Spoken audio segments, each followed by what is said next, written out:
She thought I didn't know. She thought she could fool me like the rest of the world, hiding behind her carefully curated posts, her polished image. But I saw through it. I always see through the lies. I've lived in this building for almost a decade, seen influencers come and go, flashing their fake lives in front of the camera, pretending everything's perfect. But she was different. There was something darker in her, lurking just beneath the surface. And I caught it. I knew right away. The night Zara West died, I saw her. No one else was around. Just me, sitting in my apartment, watching through the window like I always do. Zara was coming down the stairwell. And then there was her, the rising Instagram star, the golden girl of the moment, following close behind. I couldn't hear what was said, but I saw the push. Saw the way Zara's head smacked against the concrete steps, the way her body crumpled. She didn't get back up. The girl, her name was Sophie, looked panicked. She crouched over Zara for a moment, then ran. It was sloppy, impulsive. I almost laughed at how easy it would be to ruin her. But why expose her right away when I could have a little fun first? I waited a few weeks, long enough for the police investigation to stall, long enough for Sophie to think that she'd gotten away with murder. Then I left the first note under her door. I know what you did. It was simple, but effective. She didn't know who I was yet. Didn't realize it was me, her harmless neighbor, the man who always seemed to be in the background. I watched her read it through my peephole, her face turning pale, her hands trembling. She was afraid, just like I wanted. The next few days, I upped the game. Another note, more explicit this time. I saw you push her. Her panic was delicious. She was unraveling, and I hadn't even begun. I knocked on her door that night. The look on her face when she opened it, it was priceless. I could practically taste the fear. You've got a real problem on your hands, I said casually, pretending this was all so simple, so businesslike. Lucky for you, I can be discreet. She didn't even argue. Didn't ask how much money I wanted. No, I wasn't after cash. That would have been boring. I wanted something more personal. Something that would remind her week after week who really held the power. You'll bring me something of yours, I told her, leaning in close enough to smell her perfume. Something intimate. Every week. I saw the disgust in her eyes, but she nodded. She didn't have a choice. She was mine now. The weeks went by, and she complied like clockwork. Each time she handed over her expensive lingerie, I could see the humiliation written all over her face. It was beautiful. She was a star to her millions of followers, but to me, she was just a scared little girl with blood on her hands. But of course, it wasn't enough. It never is. Once you have control over someone, once you taste that power, you want more. I started asking for more expensive pieces, more frequent deliveries. Watching her squirm under my demands, it was intoxicating. I should have known she'd try something eventually, that she wouldn't just keep handing over her dignity forever. But I underestimated her desperation. Last night, she knocked on my door, like she always did, holding the latest piece. I could see it in her eyes. Something was different. But I took the lingerie from her, the soft lace slipping through my fingers. It felt lighter than usual, like it had been handled too carefully. You've been very obedient, I said, grinning as I always did. I was about to close the door when she spoke, her voice too steady, too calm. I do what I have to. There was something in her tone, something cold. She turned to leave, but I didn't close the door. I stood there, watching her walk back to her apartment, feeling the fabric between my fingers. That's when I smelled it. The faintest hint of something metallic, something off. I wasn't stupid. I had been in the military once, years before. I knew what poison smelled like. A laugh bubbled up in my throat. Clever girl. She had finally decided to fight back. I wondered how long she'd been planning this, how many sleepless nights she'd spent trying to figure out how to get rid of me. I tossed the lingerie aside and pulled on a pair of gloves, examining it more closely. The seams were too neat, but the poison had been worked in somewhere. Maybe it was soaked into the lace, or maybe it was smeared along the edges. Either way, if I had worn it, if I had let it touch my skin, I'd have been dead within hours. I stood there in my small, dimly lit apartment thinking about what to do next. I could go to the police, turn her in for attempted murder, but where would be the fun in that? No, I wasn't done with Sophie yet. This morning, I slipped a final note under her door. Nice try, but you'll have to do better than that. I imagined her reading it, her face going pale again, her heart sinking as she realized she hadn't won. She'd never win, not against me. I know everything about her. I know her routine, her brand, her secrets. She thinks she's clever, but I'm always 2 steps ahead. And now she's made her move, so I'll make mine. Maybe I'll stop asking for lingerie. Maybe next time I'll ask for something more. Something she can't replace. Her fame, her fortune, it all belongs to me now. She'll never know when I'll strike next. She's trapped, forever dancing on the strings I pull. And there's nothing she can do to cut herself free. Would appreciate if you could hit the like button before moving on to the next story.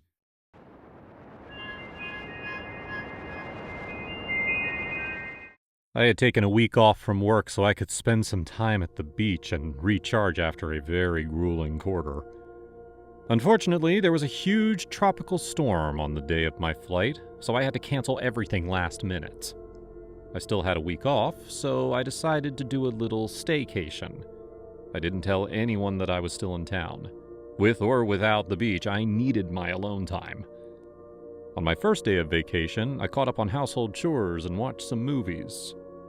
Nothing much happened until right before sunset, when I got a new message on my WhatsApp. The message said, "Hey Nikki, it's been forever. What's new?" It came from someone named Lori. I had no idea who Lori was. I clicked on her profile picture, which did nothing to jog my memory. She was an average-looking woman, about my age. I must have known her because I had her contacts saved on my phone, but for the life of me, I had no memory of ever meeting her. I should have asked who she was, but I felt too awkward. Instead, I replied to her message as if I knew her. I told her about my job and all my recent relationship drama. It felt really easy to talk to her. She asked me if I still kept in contact with Troy or Maddie. Those were some of my friends from college, which meant that I probably knew Lori from college too. I asked her questions about her life, which she answered, but nothing she said could jog my memory. We texted for a while, and I felt increasingly comfortable talking to her. I even told her about my staycation, making her the only one who knew that I was still in town. "Great," she wrote back. "Then you can come to my house party tomorrow." I politely told her no. I wanted to be by myself for the week. She totally understood. We continued texting for the next couple of hours before I went to bed. I still didn't remember her from college, but she definitely felt like an old friend. The next day, I checked in with some of my college friends for the first time in years. I asked them if they remembered a blonde girl named Lori. None of them did. I even sent them her photo to see if she looked familiar to them. She didn't. The mystery bugged me all day long. It was hard to relax when I kept thinking about Lori. By early evening, I got one more WhatsApp message from her. It read, "The party starts in an hour. I know you said you couldn't come, but my door is always open. It'll be like old times." Then she sent her address, which was only 10 minutes away. I wrote a very nice response telling her that I couldn't go, but then I erased it all. My curiosity was getting the better of me. I wrote, "I can make it." She answered with a thumbs-up emoji. I spent an hour getting ready, and then I drove to the address. It was a small house on a suburban street, nothing too special. As I parked my car, I could tell that the party was already in full swing. There must have been dozens of people inside, all talking and laughing. I approached the door, both nervous and excited. Before I could knock, a man raced toward me from across the street. It looked like he'd been pacing back and forth.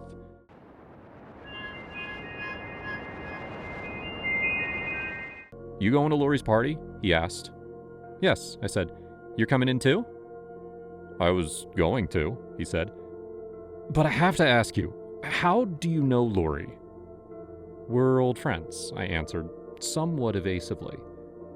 "Good," he said, "because she messaged me on WhatsApp like we were old friends, but I was too embarrassed to admit that I didn't remember her, and now I'm here." I told him that the same thing happened to me. This was more than just a coincidence. This was proof that Lori was trying to trick us. The man, who introduced himself as Juan, even theorized that Lori had somehow stolen our phones and secretly added her name into our contacts. I wasn't quite ready to believe that, but I couldn't think of any other explanation. Whatever the case, neither of us were comfortable going to the party anymore.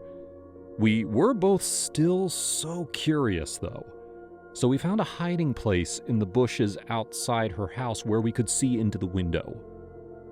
We saw Lori passing out cups of punch to all her guests. Then she clinked her glass, and all the talking and laughing stopped. "Welcome one and all," she announced. "It's so wonderful to see all my old friends again." The other people in the room all exchanged glances.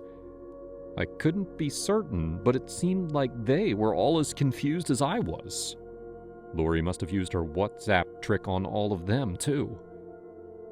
While Juan and I were crouched outside the window, Lori began to make a long, weird speech about friendship. It didn't make any sense. The guests were fidgeting in place. No one wanted to be there. And I would have been one of them too, if I hadn't met Juan before I entered. Lori finished her speech and shouted, "Cheers!" Juan nudged me in the side. "Do you see that?" He nodded toward the refreshment table behind Lori. There were 3 big bowls of punch, and under the table was a small box of rat poison. Juan and I both jumped up and slammed our fists against the window. "Wait! Stop! It's poisoned!" I couldn't see if any of the guests had drunk anything because Lori ran to the window and blocked our view. "Get out!" she screamed at us, pounding against the glass. Juan grabbed my hand and we raced back to the street. My car was closer, so we got inside and called the police. The cops arrived almost immediately and arrested Lori. At her trial, we learned that she went from town to town, stealing phones in public places, adding her contact information, striking up conversations, and luring strangers to her mass poisonings. She always targeted shy people who were more likely to pretend to remember someone out of politeness. We also learned that absolutely no one at her last party died. Juan and I had warned them all in time.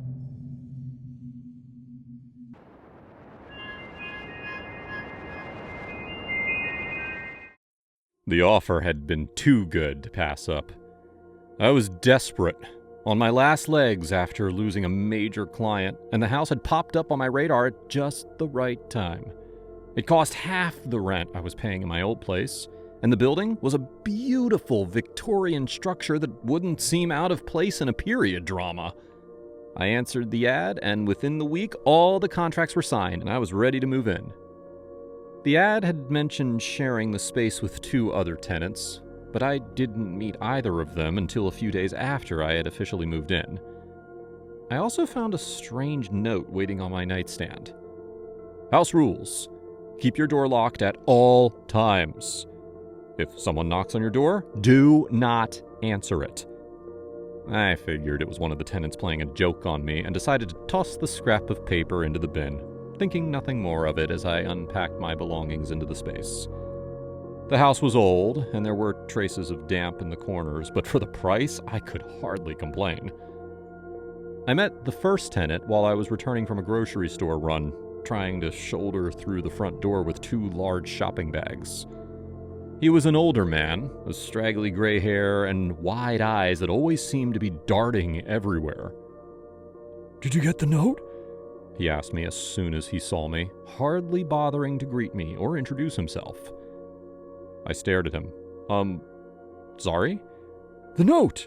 Understand? You read it, right? You need to follow the rules!" I swallowed, shifting the heavy bags as I stood in the entryway of the house. "I saw the note, yes," I said, frowning. He was the one who'd put it there? It didn't seem like he was joking either. "Never open your door," the man said, before turning away and disappearing back up the stairs. I didn't even know his name.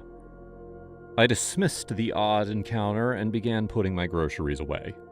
There were 3 people living here, including myself, and we'd each been assigned a shelf in the fridge. One of them contained nothing but some old pickles and a jar of jam.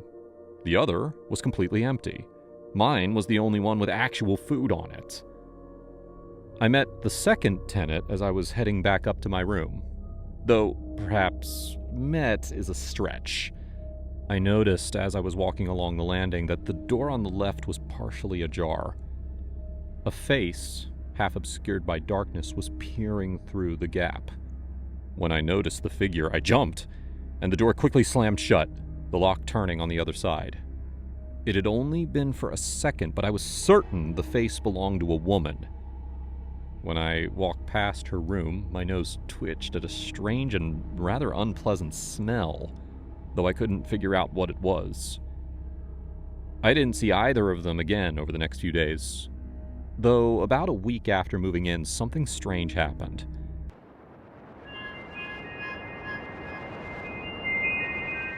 It was sometime in the early hours of the morning when I awoke to the sound of someone knocking on my door.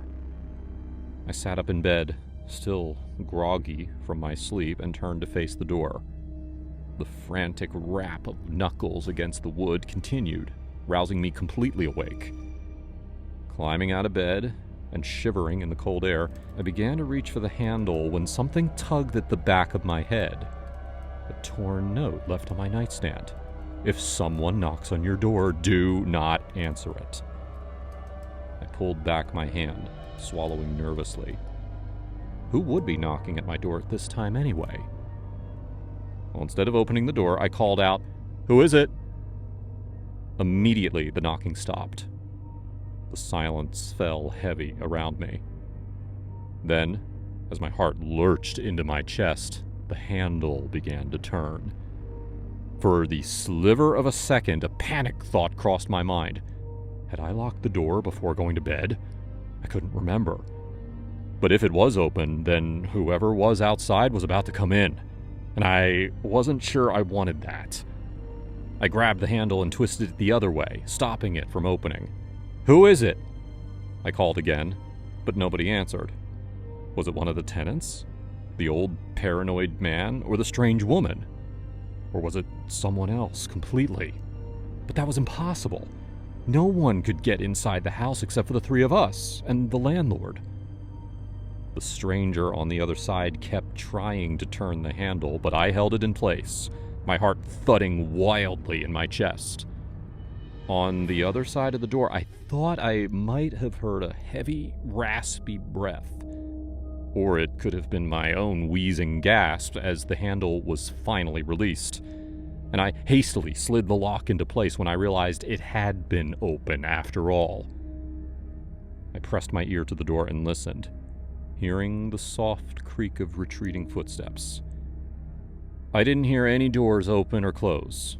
The footsteps simply faded away, and the night went silent once more. I double-checked the lock and then went back to bed, though I couldn't sleep for the rest of the night. The strange old man was in the kitchen the next morning, eating pickles out of a jar. He looked up as I walked in, his eyes focusing on me. "They visited you last night, didn't they?"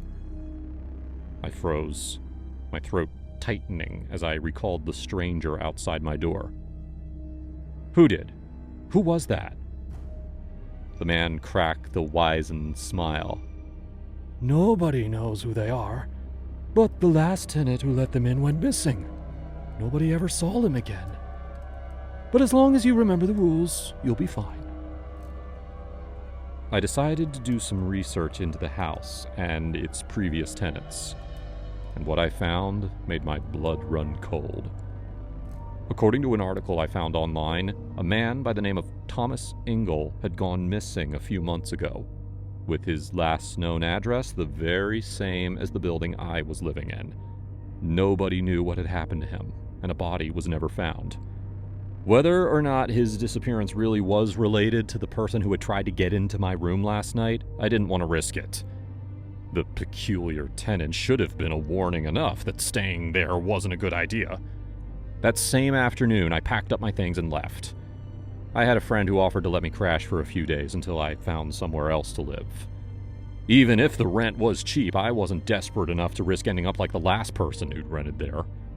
And while I never did find out who had tried to get into my room that night, maybe that was for the best.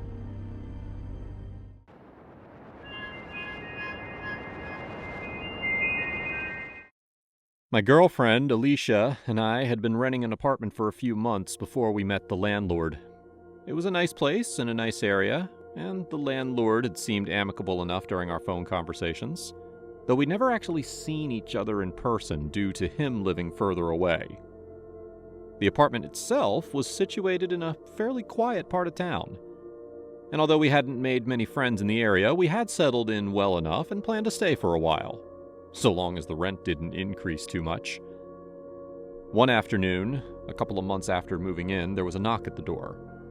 My girlfriend was out at the time, and I thought that maybe she'd forgotten a key and she needed me to let her back in, since I wasn't expecting anyone. I got up from the sofa to answer the door, and I found a middle-aged man standing on the threshold. He was tall and lanky, with a mop of dark hair and tanned, leathery-looking skin. "Hello," he said, sticking out his hand towards me. "I'm Jack." I stared at him for a moment of silence before it clicked. Jack was the name of our landlord. "Oh, hi," I said, taking his hand and shaking it. "It's good to finally meet you." He was a little older than I had expected based on our previous interactions over the phone, and his voice was a little more nasally than I remembered. But, everyone sounded different on a phone. "I just wanted to see how you were settling in. Encountered any issues?" Jack continued, letting his hand fall back to his side. I noticed a tool belt around his waist, and I wondered if he worked on maintenance and DIY in the building as well as being the landlord. "Nah, everything's good," I told him. "We're both happy here." "Great to hear," he said, smiling at me with his teeth. He hesitated, seeming reluctant to leave. "I'm sorry to ask, but would you mind if I used your bathroom?" I blinked at him in surprise. Felt like an odd request, but since he was the landlord, I felt awkward refusing. Sure," I said, letting him in. "Thanks. I won't be a minute." He disappeared down the hallway, and a second later I heard the bathroom door lock shut. I waited in the front room, hoping he would leave right after he was done. It was good to finally put a face to the person, but that didn't mean I wanted him hanging around. When he didn't come back after 5 minutes, I went to go see what was taking so long. I didn't want him to be snooping around the apartment or something. He might have been the landlord, but my girlfriend and I were the ones living here, and we had the right to our own privacy. The bathroom door was still shut, and as I stood in the hallway outside, I heard a soft thump from within. Everything all right? I called, frowning when I heard another faint thud and a metallic clang. What was he doing in there? After a second, the door opened, and Jack stood with a wrench in his hand, scratching a hand over his stubbled cheek. "It looks like your toilet's broken," he told me. I stared at him in confusion and then glanced over his shoulder where there was water leaking across the floor from the toilet. Huh? But it seemed fine earlier. "It shouldn't take me too long to fix," he continued, either ignoring or not noticing my obvious puzzlement. Surely I would have noticed if there was a leak before. Had it only happened just now? Or had Jack done something to it on purpose? Surely he didn't expect me to pay him to fix it. "No extra charge, of course," he continued, as if he was reading my thoughts. "As the landlord, it's my duty to make sure this place is up to scratch for my tenants." I decided to trust him for the moment and nodded. "All right, if you think it's an easy fix," I said, because I did want to keep up an amicable relationship with my landlord, even if he did seem a bit strange. "Easy as pie, I reckon," he said, with another toothy grin. Do you need anything?" I asked, but he shook his head, patting the belt around his waist. "Got everything I need right here." He turned and headed back into the bathroom, whistling under his breath.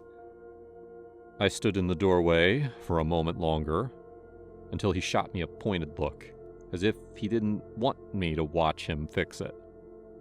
I still felt a little off about the whole thing, but I left him to fix the toilet and I wandered back into the front room, wondering when Alicia would be getting home. She was always much better at dealing with people than I was. I heard another series of thumps, bangs, and clatters from the bathroom, but I fought the urge to go and check on him.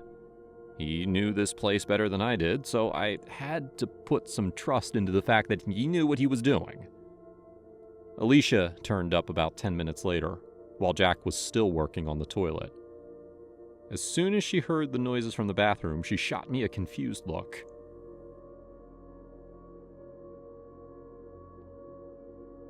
"What's that?" I explained what had happened, and she went to go introduce herself to Jack. I trailed after her, wondering if he was almost done. It had been 15 minutes, after all, and he had said it was an easy fix. Jack was on his knees, doing something behind the toilet basin when Alicia cleared her throat and introduced herself from the doorway. The landlord quickly stood up and turned around, wiping a hand over his sweat-slicked brow. "Oh, hello, I'm Jack. Nice to meet you." Alicia's eyes widened slightly when she saw him, but she plastered a fake smile on her lips and nodded. "It's nice to meet you too," she said, a tightness in her voice that hadn't been there before.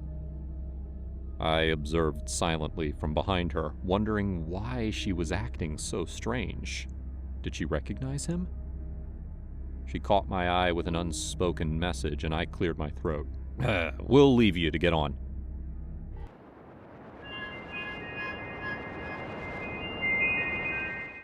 The two of us left him and congregated in the kitchen, where Alicia grabbed my arm and whispered urgently to me, "That's not the landlord." I stared at her, taken aback. "What do you mean?" "I've seen a picture of him," she continued, her voice a little breathless, "and he looks nothing like that. Who the hell have you let into our home?" I don't know," I stuttered, the reality of the situation sinking in. Had I let a complete stranger into our apartment? Was I letting a complete stranger fix the toilet? Had it even been broken to start with? "He knocked on our door and introduced himself as Jack. What else was I supposed to think? I've never seen the landlord before." Alicia shook her head and pinched the bridge of her nose. "What do we do? We need to get him out of here." I bit my lip ruminatively. "Maybe I could ask him for some ID or something? If he realizes we're onto him, he might leave on his own." "Okay. But if it doesn't work, I'm calling the police." I nodded and hurried back to the toilet, an anxious flutter in my chest. I couldn't believe that I'd let a complete stranger into our apartment. Even if I didn't know what Jack looked like, I should have at least asked for some form of identification to prove who he was, or trusted my gut instinct. But now that I thought about it, he really sounded nothing like the man we'd been speaking to on the phone, the real landlord. So, just who was this man? So, Jack, I should have asked you this earlier, but do you have some kind of ID? The man cocked his head at me, his dark brows furrowing. ID? Yeah, I continued, forcing myself not to lose my nerve. I had to check who this man was. My girlfriend kindly reminded me that I shouldn't go letting strangers into the apartment without, confirming their identity. The man's lips thinned, and for a moment it was almost like he was sneering at me. I don't have any ID on me, he said matter-of-factly. I became astutely aware of the wrench he was still holding in his hand. Now that I knew he wasn't who he said he was, the tool looked a lot more threatening than before. He had to have broken the toilet on purpose, to give himself a reason to stick around. What his intentions were, however, I had no idea, and I didn't want to find out. I'm going to ask you to leave then, I said, trying to keep calm. The stranger stepped towards me, the wrench swinging between his fingers, and I swallowed down the panic in my throat. Oh? Why is that? Because you don't believe me? I eyed the wrench. Was he going to hurt me? Had that been his intention from the start? Waiting for me to lower my guard before he acted? Luckily, the stranger never got the chance to do anything. Alicia had already called the police while I was talking to him, and they arrived while he was still cornering me in the bathroom. They escorted him out of the apartment, and we never saw him again.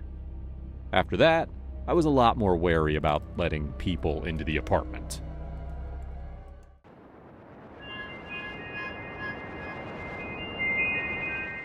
My best friend Catherine got married last summer. She decided to have a destination wedding in Cabo. I was excited to go because it was my first time out of the country. But I had some mixed feelings about the whole thing. I'd only met her fiancé, Andrew, once, and I did not have a good feeling about him. Catherine was always so cool. She was the life of the party wherever she went. But Andrew seemed so serious. Catherine told me that he was really religious, and he didn't like to go out and socialize.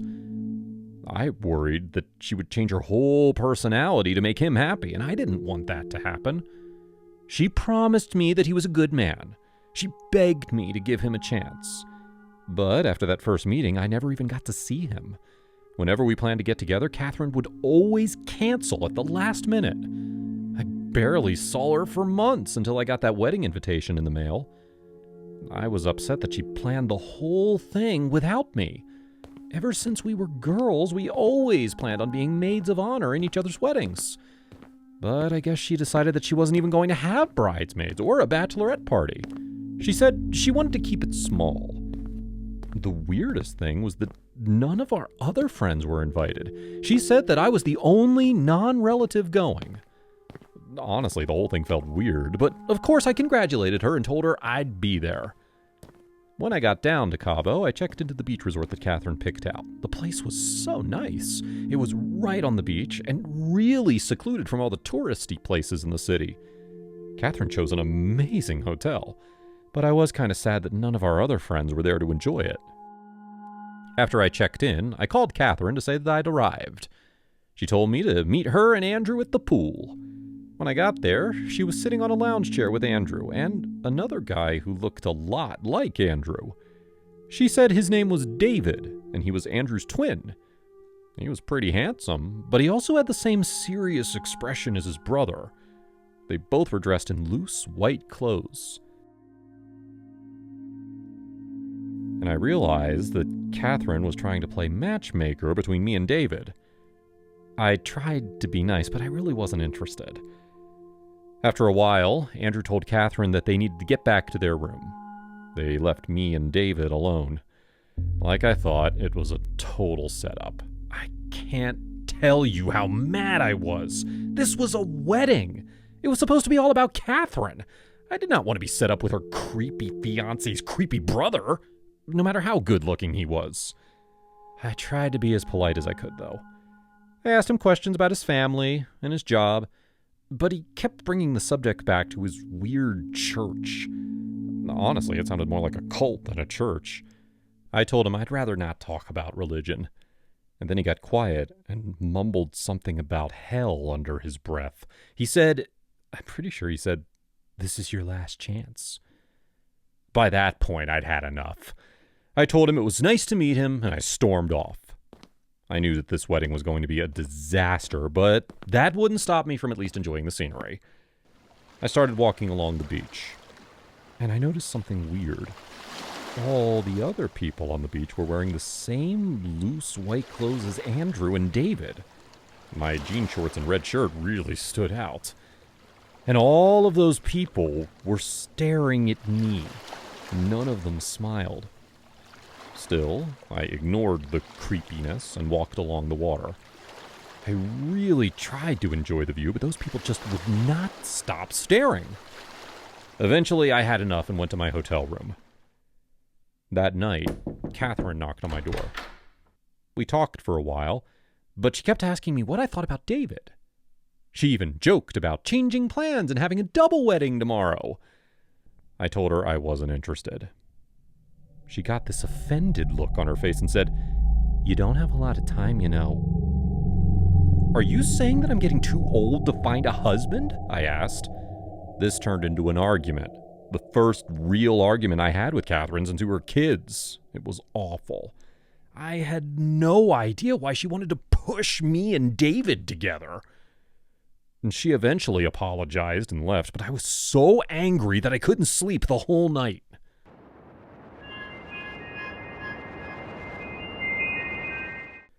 The next morning, I woke up and got ready for the ceremony. I should have been excited, but I really wasn't. I just wanted this to be over with. They had folding chairs on the sand, plus a little cabana thing where they would say their vows or whatever. They also had tables set up with bowls of punch. I saw that all the guests were still wearing white, except me. They lined up at the punch bowl, and Andrew served them each drinks. I got in line because there was no way I'd sit through this ceremony sober. When it was my turn for Andrew to pour me a drink, he stopped. "I heard you're not interested in my brother," he said. "Nope," I told him. "Sorry." "And you're not interested in joining our church?" "Nope," I said again. He sighed, and then poured me a drink from a separate punch bowl from everyone else. "This one's just for you, then." I took the plastic cup, a little creeped out that he poured me something that was different from everyone else. I guess he could see the look on my face because he explained, "Our church doesn't drink alcohol, but I assume you do, so here you go." I started to drink, but he told me that I had to wait until after the vows. He seemed pretty serious about it, too. Whatever. I sat in the front row and waited for the ceremony to start.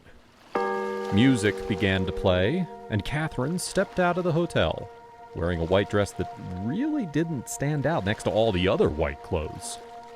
She and Andrew walked down the aisle together, and as she passed me, she looked at the drink in my hand. Something seemed off. Her smile faded, but she kept going. Together, her and Andrew stood in front of the preacher guy, said their vows, and kissed. Then, all at once, everyone raised their glasses to drink from their cups. David, who was sitting behind me, tapped me on the shoulder and said, "Cheers." He smiled coldly at me. That's when I noticed that everyone was glancing at me, waiting to see if I'd drink. Something really strange was happening. I got a real cult vibe from this whole thing, and all I could think was that they'd put something in my drink. I pretended to sip from the cup, but I didn't let any of that punch into my mouth. "I'm so sorry," she said. "You should have accepted David. You should have joined us." Yep, this was definitely a cult, and they definitely tried to poison me because I wasn't one of them. And the worst part was, Catherine was in on it. My best friend since elementary school had tried to poison me. I was surrounded by them now. and they were all waiting for me to pass out or choke or something. I needed to get out of there, but I knew they'd stop me. So I dropped the punch and started stumbling around as if the poison was working. Everyone started to laugh and clap. I stumbled past the crowd, and when I reached the sidewalk, I broke out into a full-on run and raced out of there. They realized I hadn't been poisoned after all, but it was too late. In seconds, I was gone. I ended up going straight to the police station, but when the officers arrived at the resort, Catherine and her entire party had already checked out. Honestly, I don't know why my best friend would agree to join a group like that, and I hope that she'll eventually come to her senses. But in the meantime, I have to be very careful in case they try to come after me again.